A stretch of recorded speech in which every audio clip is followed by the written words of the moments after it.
Amados irmãos, um bom dia na graça e na paz do Senhor Jesus. A mim é motivo de alegria estar aqui com os irmãos.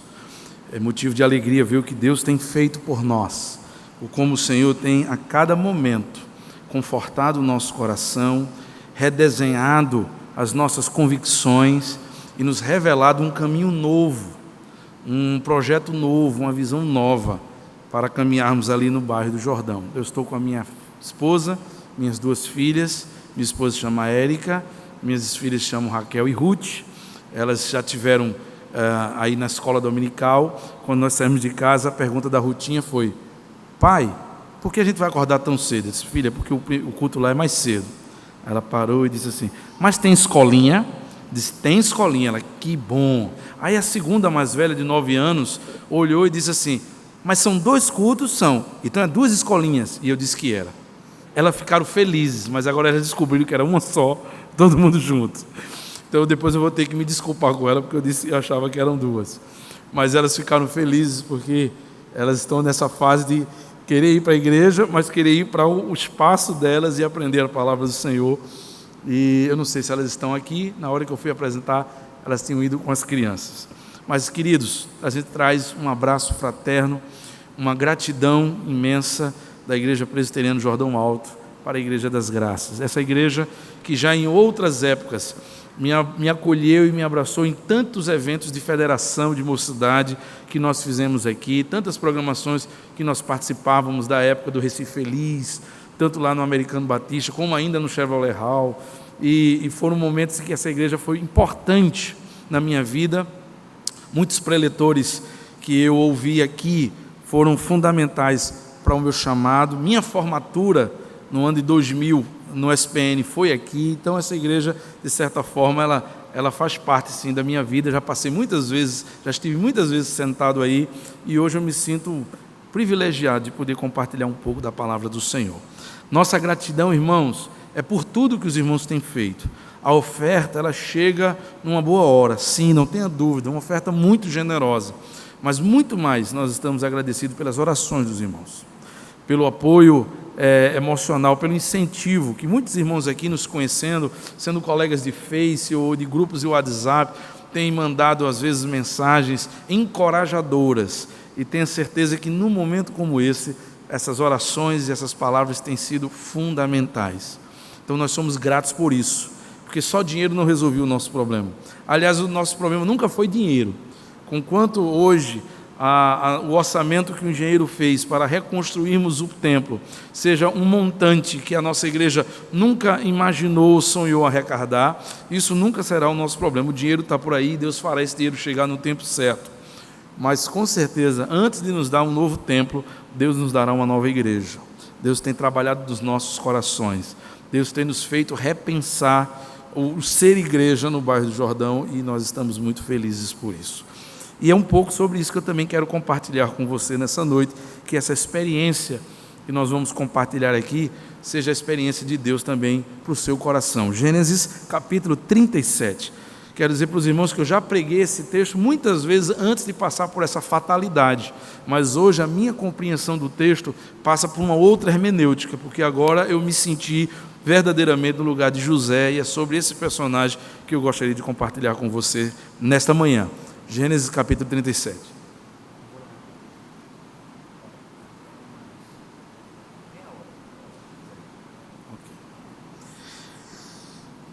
Gênesis capítulo 37, a partir do verso 5 ao verso 11, diz assim a palavra do Senhor: sonhou também José um sonho que contou a seus irmãos, por isso o aborreciam ainda mais. E disse-lhes: ouve e peço-vos este sonho que tenho sonhado. E eis que estávamos atando molhos no meio do campo, e eis que o meu molho se levantava e também ficava em pé, e eis que os vossos molhos o rodeavam e se inclinavam ao meu molho.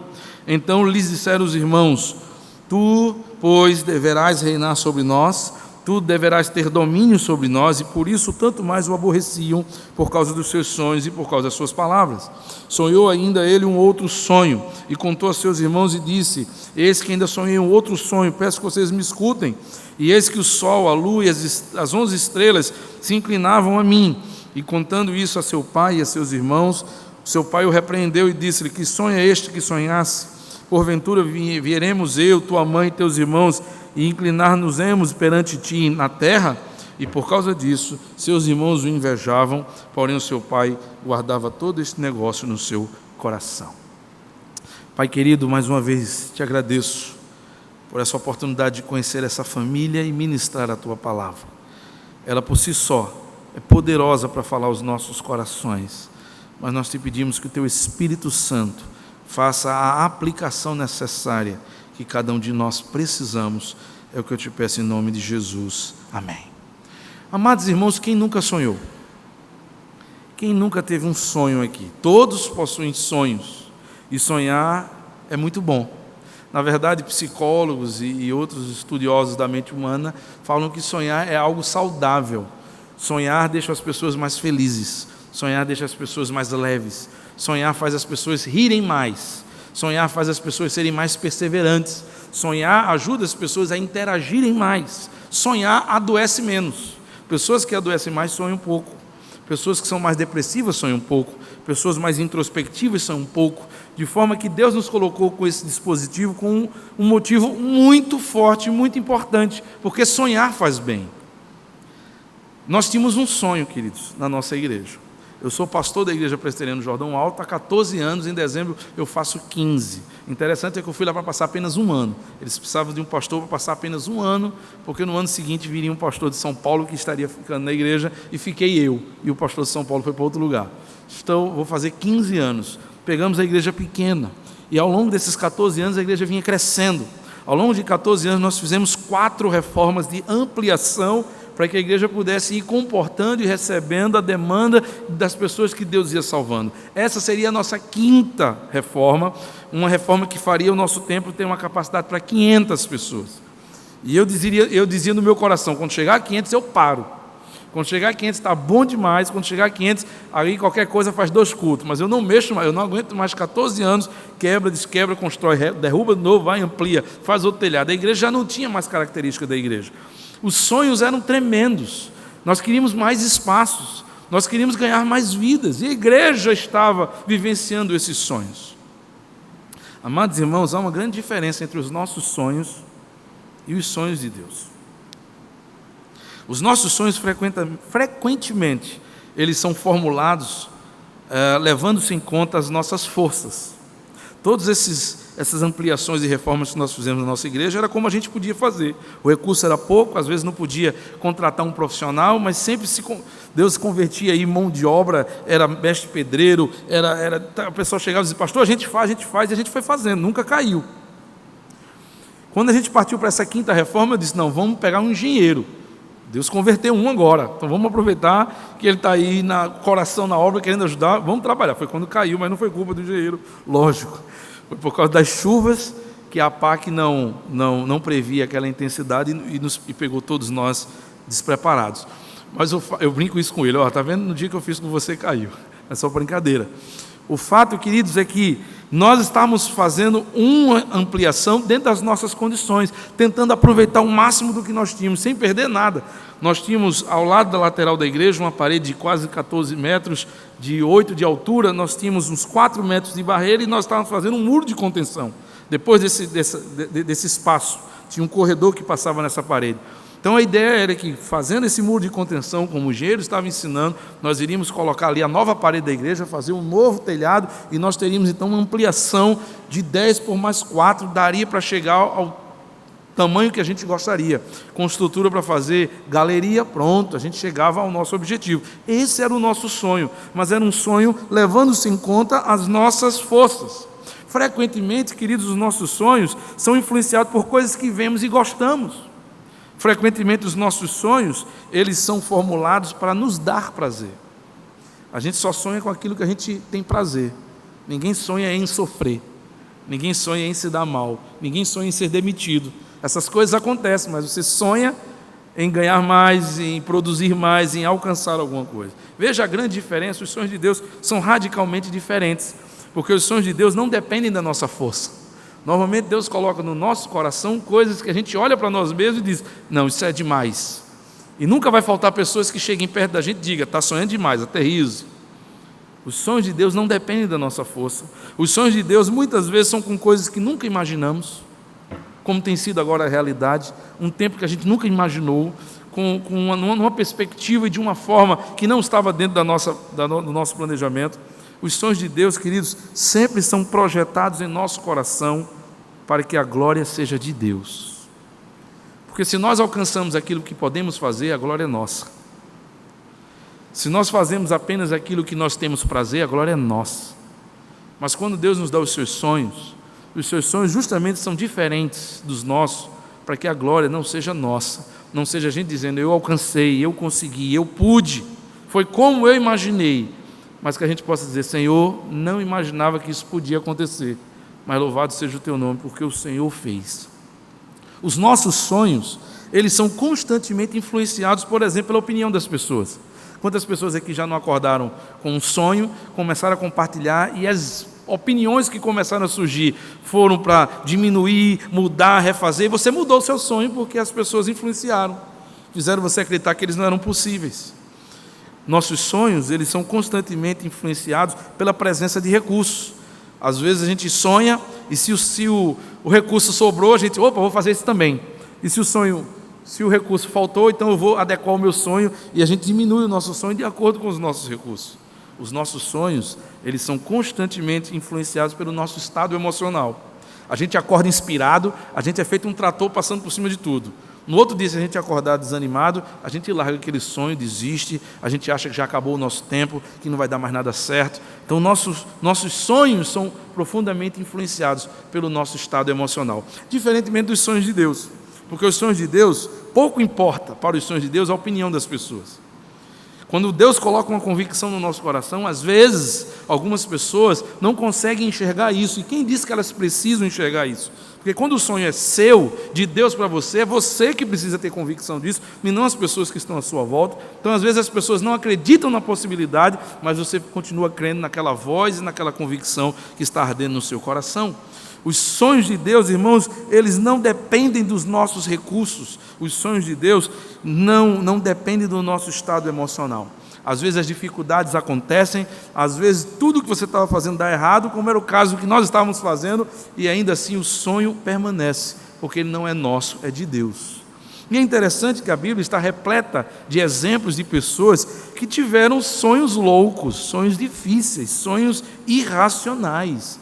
Sonhos que as pessoas olharam para ele e disseram, isso não existe.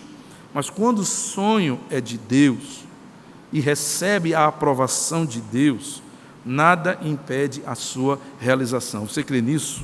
Diga amém. Amados irmãos, imagine Davi sonhar que podia vencer Golias. Qualquer pessoa olhando para Davi dizia assim, ele é louco. Imagine então Abraão sonhar que poderia ter um filho ainda depois dos 100 anos. Qualquer pessoa olharia para ele e diria, é impossível. Ou imagine então Moisés sonhar que poderia abrir um mar. Qualquer pessoa diria para ele, é irracional. Ou imagine aquela mulher do Novo Testamento que enfrenta uma multidão com a convicção no seu coração que bastava tocar nas vestes de Jesus, que ela seria curada. Qualquer pessoa que ouvisse o seu sonho antes de colocar em prática, diria para ela, isso é suicídio.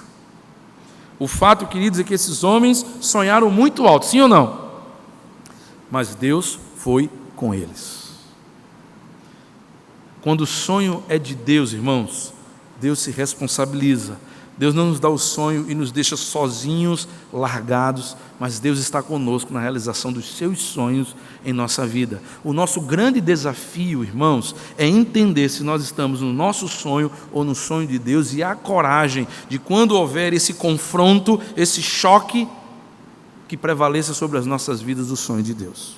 Por mais louco, por maior que sejam, por mais difíceis que sejam, que prevaleça sobre as nossas vidas o sonho de Deus. E é esse exemplo que eu vejo, irmãos, na vida de José. No texto que nós acabamos de ler, José me confirma esta verdade. Quando a gente olha para José, queridos, a gente percebe que o sonho que ele tem não é dele. A gente aprende olhando para José como identificar se o sonho é nosso ou o sonho é de Deus. Olhe para José. José, por exemplo, não pediu para sonhar aquilo.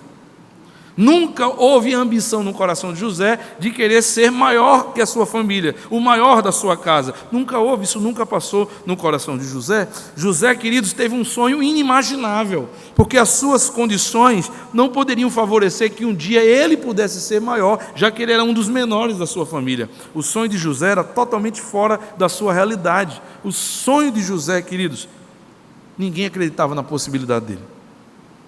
Ninguém acreditava que aquele sonho poderia ser real, realizável. E era por isso que ele era desprezado por todos os seus familiares. Cara, queridos irmãos, eu olhando para José, eu aprendo que os sonhos de Deus são sempre assim. Eles não são do nosso tamanho, eles não estão dentro das nossas condições e eles não precisam que ninguém acredite que eles sejam possíveis. Os sonhos que são dados por Deus são do tamanho de Deus. Contam com a estrutura que Deus nos dará e vão acontecer para que a glória seja dele. Mas é preciso, irmãos, que a gente aprenda com José qual é a condição necessária para que os sonhos de Deus aconteçam em nossa vida. Deus nos coloca sonhos e Deus deseja que os seus sonhos se realizem, mas é preciso que Deus encontre em nós o mesmo coração, a mesma mente, o mesmo ambiente que encontrou na vida de José. O que eu vou falar de José aqui, José não fez consciente. José nem imaginava que um dia iriam chamá-lo de sonhador, mas o que nós olhamos para José é uma postura de sonhador. E Deus só dá sonhos a quem se coloca na postura de sonhador. Deus só executa sonhos, queridos, em nossas vidas quando nós agimos como sonhadores. É essa postura que José tem e é essa que eu gostaria de compartilhar com você, olhando para a vida dele. Por exemplo, quando você olha para José, em primeiro lugar, a sua postura de sonhador, ele nunca acreditou na sua incapacidade de alcançar o sonho. Deus lhe deu um sonho enorme, dificílimo, mas ele nunca acreditou na sua incapacidade. Ele acreditava no sonho. Você percebe que quando ele conta o seu sonho, ele incomoda as pessoas que o ouvem? Seus irmãos ficam incomodados com o seu sonho, por quê? A gente já teve muito sonho que a gente mesmo riu do sonho, sim ou não? Sonho que você disse, oxe, que cabeça, eu pensei nisso. E você, quando compartilha com alguém, você já compartilha até rindo. Você já compartilha até mostrando para as pessoas que você não acredita naquilo, foi só um sonho.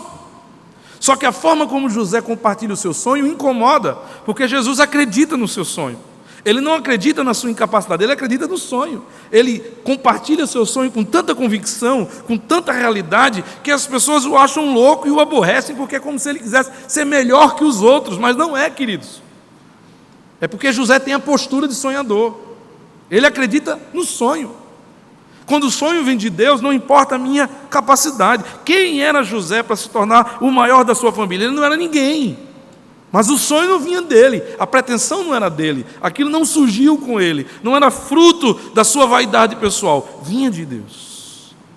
A segunda coisa que você aprende como postura de sonhador olhando para José é que ele também não acreditou na opinião das pessoas, ele continuou acreditando no sonho. Ele não acreditou. O texto vai mostrar para a gente, tanto no verso 5 quanto no verso 10, que todas as vezes que ele apresentou o seu sonho, ele foi ressachado, ele foi ridicularizado, as pessoas o tinham mais raiva. Se ele não tendo ambiente para contar o seu sonho, na primeira vez que ele contou no verso 5, ele já não dizia mais nada a ninguém. Ninguém aqui me apoia, ninguém aqui me valoriza, ninguém acredita que isso é possível. Por que ele contaria o segundo sonho que teve, que foi diferente do primeiro? Se ele sabia que a reação poderia ser igual. Mas ele conta, queridos, o segundo sonho, porque no seu coração há uma inquietação, há uma confiança, e que não dependia da compreensão e da opinião das pessoas. Ele cria no sonho que Deus estava lhe dando. E é interessante como muitos dos nossos sonhos se frustram e são abortados, porque a gente espera que aquilo que Deus está colocando no nosso coração seja, de alguma forma, confirmado pela rádio, pela televisão, por alguém que esteja perto de nós. Mas, queridos, os sonhos que Deus nos dá é para amadurecer o nosso relacionamento com Ele. Nós precisamos estar sensíveis à voz dEle. Porque, frequentemente, a convicção que Ele lhe der só vai dar a você.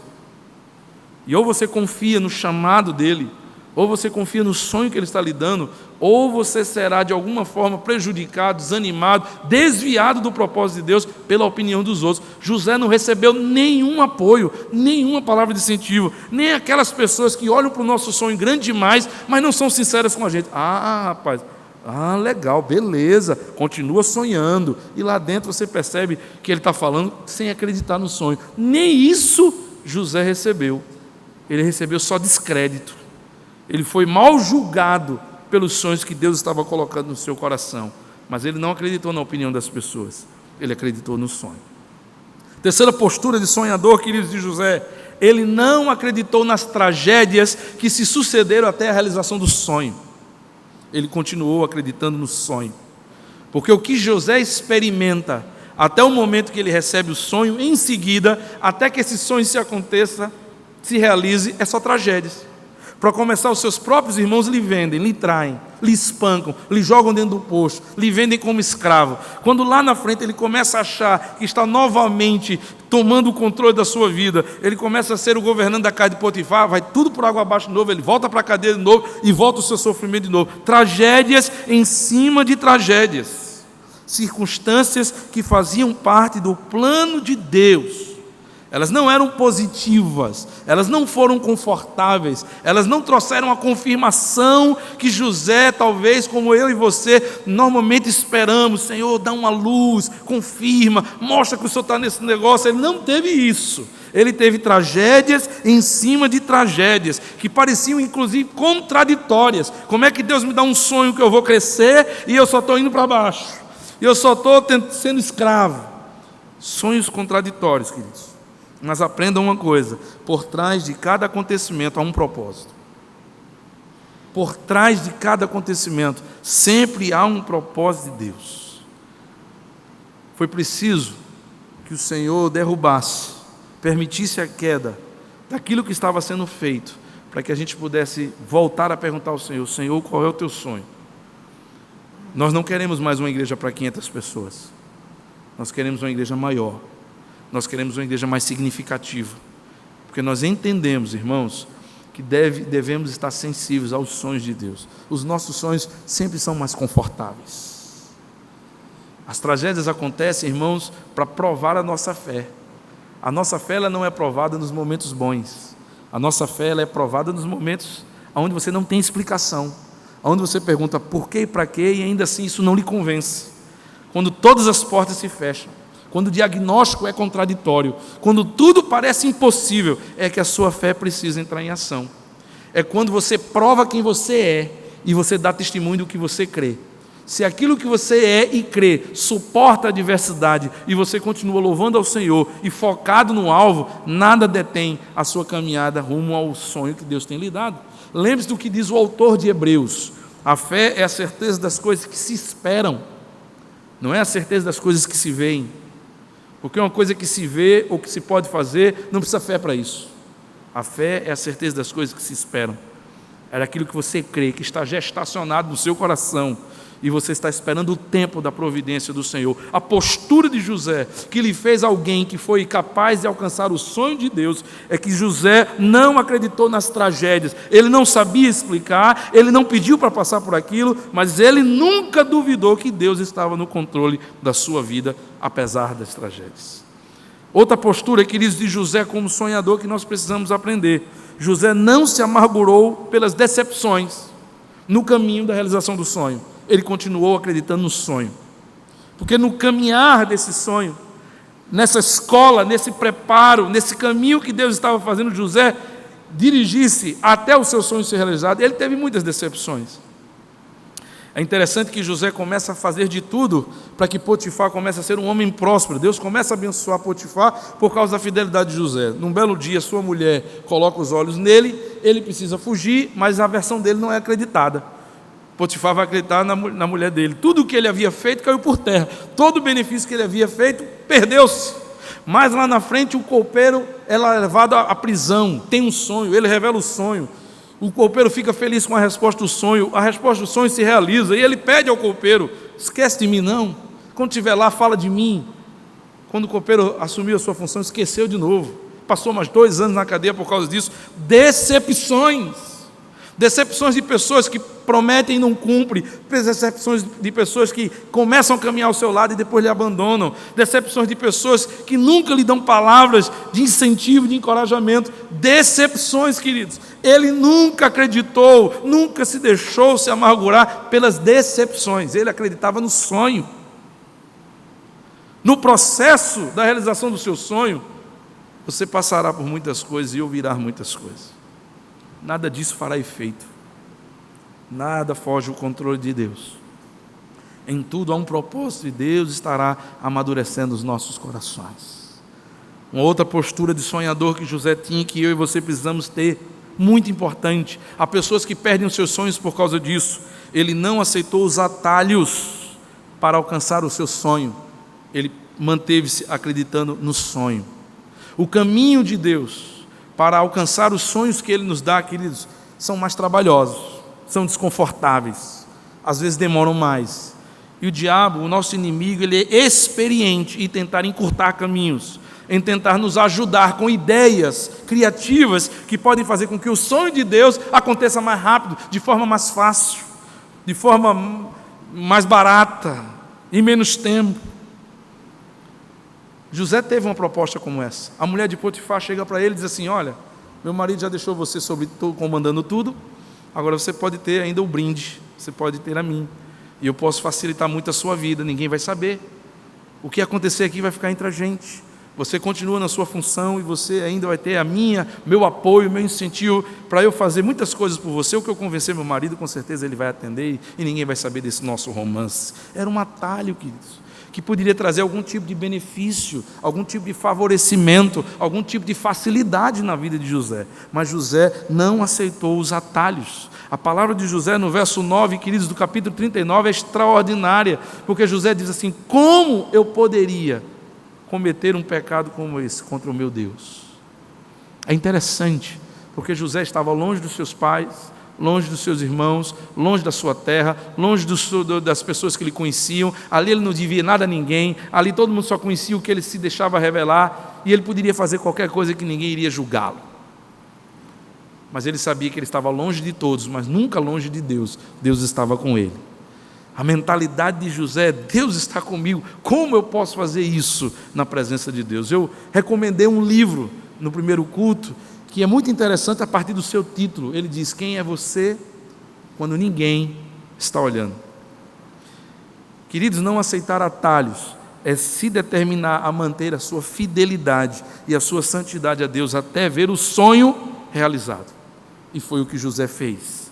E é interessante, queridos, para finalizar, a última atitude de sonhador que José teve e que eu e você precisamos ter também, é que ele não se deixou desesperar, nem desanimar pelo tempo que ele esperou para ver o sonho ser realizado. Amados irmãos, o coração do homem é muito ansioso, e tudo que demora cansa, tudo que demora angustia. Quantas pessoas começam a desanimar dizendo assim: Senhor, há quanto tempo eu estou investindo, há quanto tempo eu estou orando?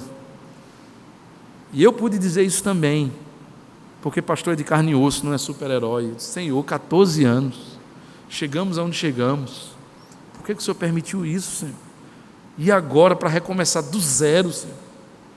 Outra igreja, o tempo que a gente vai ficar aqui peregrinando, culto na escola, depois tem que ir para outra escola porque os vizinhos já começaram a achar ruim, culto numa igreja batista, e começar a pedir abrigo. Senhor, por que isso? É muito tempo. A nossa planta baixa, o engenheiro previu que seria de 140 até 160 dias. Quando ele disse isso, foi uma punhalada no meu coração. Eu disse: meu Deus, até novembro nessa situação, ou até dezembro. A gente angustia. José esperou 14 anos para que aquele sonho acontecesse. Mas ele não se desanimou com o tempo necessário que ele precisou passar para que o sonho se realizasse. Ele continuou acreditando no sonho. Amados irmãos, o maior teste e a maior provação que eu e você passamos é a provação do tempo. Porque é no tempo que nós mantemos firmes as nossas convicções. Alguns resistem nos primeiros momentos, mas somente aqueles que perseveram até o fim serão salvos, disse Jesus. A perseverança, irmãos, é a marca do cristão. O autor de Hebreus diz assim: nós não somos daqueles que retrocedem, mas daqueles que permanecem. O justo, queridos, que alegra o coração de Deus, é aquele que não desiste e não foge diante da batalha, mesmo que ela seja demorada, mesmo que ela reserve tragédias e decepções, mesmo que ela não tenha apoio de ninguém e mesmo que você não se veja com a capacidade de alcançá-la. É interessante, José esperou esse tempo todo para ver o seu sonho realizado. Isso porque Deus não encurta os seus caminhos. Há sonhos que Deus nos dá que rapidamente eles se realizam, e há outros que demoram. Só vão acontecer quando eu e você estivermos preparados para recebê-lo. Era necessário que Deus, durante esse tempo, trabalhasse em José a maturidade, a capacidade de administrar esse sonho. Porque, amados irmãos, quando nós estamos num momento de dificuldade, quando nós estamos num momento de aflição, é mais fácil orar. Está doendo, está incomodando, está desconfortável. A gente ora mais, a gente busca mais o Senhor. Há um incentivo que favorece muito esse momento de buscar mais. O grande problema é que quando nós recebemos o sonho, quando nós recebemos a bênção, a gente não mantém o mesmo pique, a gente acomoda. Se Deus realiza os seus sonhos antes do tempo, nós não temos maturidade e estrutura para administrá-los. Se Deus nos desse os seus sonhos antes do tempo e encurtasse caminhos, queridos, nós os perderíamos com muita facilidade. Mas os sonhos de Deus vêm no tempo certo, quando nós temos maturidade para receber e continuar dando glória a Ele, quando nós temos estrutura suficiente para receber e manter o mesmo compromisso com Ele, quando nós temos condições de convicção e gratidão de receber a sua bênção, de receber o seu sonho realizado, o seu milagre, e a gente continuar firmes, sem se afastar, sem se soberbecer, sem bater no peito e tirar a glória de Deus e dar a glória para a gente. Ele só foi realizado na vida de José quando ele estava plenamente preparado e amadurecido para receber. É uma escola, irmãos. É um processo doloroso, demorado, mas profundamente necessário. E aí chegou o dia de Deus honrar José. Capítulo 45, a partir do verso 5, é um momento então que José é honrado. E José então vê o seu sonho realizado. E aí José tem uma outra maturidade, já não é mais aquele menino, já é um homem. E José honra ao Senhor quando ele recebe o seu sonho. Ele mantém a mesma postura. Quando seus irmãos se encontram com ele, ele tinha um momento agora, a oportunidade de se vingar, de devolver a eles na mesma moeda.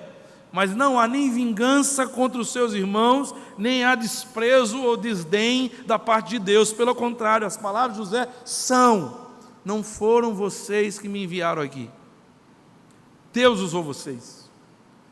Foi através do que vocês fizeram que Deus me enviou à frente, para que hoje eu estivesse onde estou e eu pudesse ser agora instrumento de Deus para a preservação da nossa terra, do nosso povo. Olha que maturidade. Tudo que eu passei foi preciso passar. Tudo que eu passei foi importante passar. E agora eu entendo.